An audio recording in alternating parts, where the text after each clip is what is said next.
Hello home ladies, నమస్తే అండి. Welcome back to my channel మీ జెబీన్స్ హోమ్ కిచెన్. ఫ్రెండ్స్, టుడే మన కిచెన్లో రెసిపీ వచ్చేసి పాలక్ పన్నీర్ అయితే చేయబోతున్నానండి. చాలా టేస్టీగా ఉంటుంది. అంతేకాకుండా చాలా ఈజీ ప్రాసెస్లో మనం ఇంట్లో ఉన్న ఇంగ్రీడియంట్స్తోని ఎలా చేసుకోవాలో చూపిస్తున్నాను. అందుకే లాస్ట్ వరకు చూడండి, మీ ఫ్రెండ్స్కి కూడా షేర్ చేయండి, లైక్ చేయండి, ఓకేనా? సో చూసారా, నేనైతే పాలకూర అలాగే పొడవుగా కాకుండా సన్నగా కట్ చేసి వాటర్ వేసి అయితే ఈ విధంగా స్టవ్ మీద పెట్టేశాను. అది బాగా ఉడుకుతూ ఉంది. పక్కన వచ్చేసి నేను ఆల్రెడీ ఆనియన్స్ అయితే సన్నగా కట్ చేసి పెట్టుకున్నాను.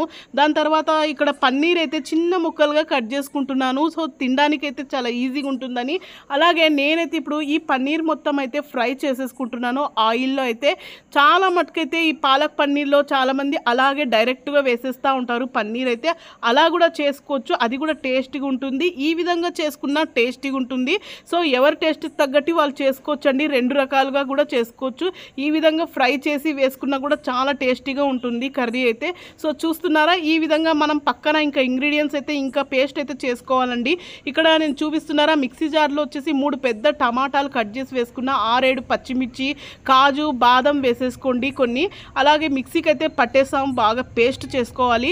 అదే మిక్సీ జార్లో మనం ఆ పేస్ట్ తీసేసి పాలకూర కూడా పేస్ట్ చేసుకోవాలండి. చూస్తున్నారా, తర్వాత ఒక పెద్ద బౌల్ అయితే నేను స్టవ్ మీద పెట్టేసుకున్నాను. ఆయిల్ అయితే బాగా వేసేసుకుంటున్నాను.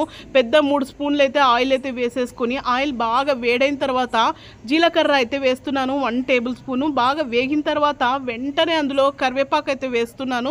సో కరివేపాకు వేగిన తర్వాత వెంటనే సన్నగా కట్ చేసుకున్నటువంటి ఆనియన్ ముక్కలు అయితే వేస్తున్నాను. ఇవి మనకి బాగా గోల్డెన్ కలర్ వచ్చేంత వరకు బాగా వేయించుకోవాలి. సో గోల్డెన్ కలర్ వచ్చేసింది కదా, ఇప్పుడైతే 2 టేబుల్ స్పూన్ల అల్లం వెల్లుల్లి మసాలా అయితే వేస్తున్నానండి. సో అది కూడా వేసి మసాలా కూడా మనకి ఆయిల్లో బాగా వేగేంత వరకు కలిపేసుకోవాలి.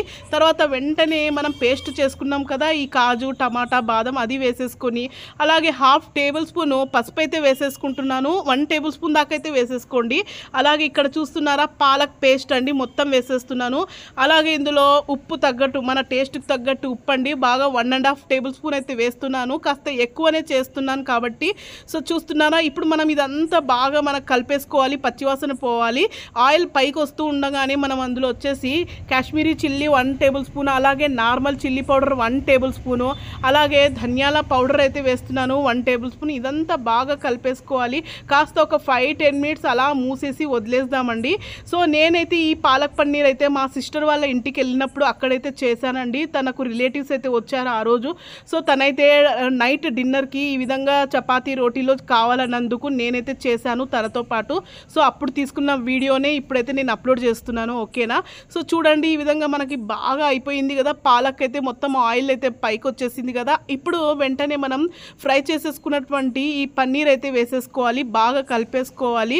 సో అంతే అండి, చాలా మటుకు ప్రాసెస్ అయితే అయిపోయింది, చాలా ఈజీగా అయిపోయింది. ఇప్పుడు మనం ఇందులో కాస్త కసూరి మేతి ఉంటుంది కదా డ్రై, అది తీసేసుకొని కాస్త అలాగా మెదిపేసి వేసేసుకుందామండి. అంతే అండి, అయిపోయింది. మీ దగ్గర ఒకవేళ ఉంటే ఫ్రెష్ క్రీమ్ గాన ఉంటే గాన వేసేసుకోండి. ఇంకా లాస్ట్లో కాస్తంట 1 టేబుల్ స్పూన్ వచ్చేసి గరం మసాలా వేసేసుకోండి. మీ దగ్గర ఏది అవైలబుల్గా ఉంటే అది వేసేసుకోండి. ఇంకా లాస్ట్లో కొత్తిమీరతో గార్నిష్ చేసేసేయండి. అంతే అండి, అయిపోయింది.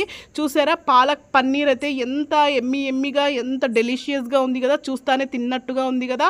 సో పరోటాల్లోనూ తందూరిలోనూ సూపర్గా ఉంటుంది. సో ఈ ఫ్రెండ్స్ లైక్ చేయండి, సబ్స్క్రైబ్ చేయండి, మీ ఫ్రెండ్స్కి షేర్ చేయండి, ఓకే.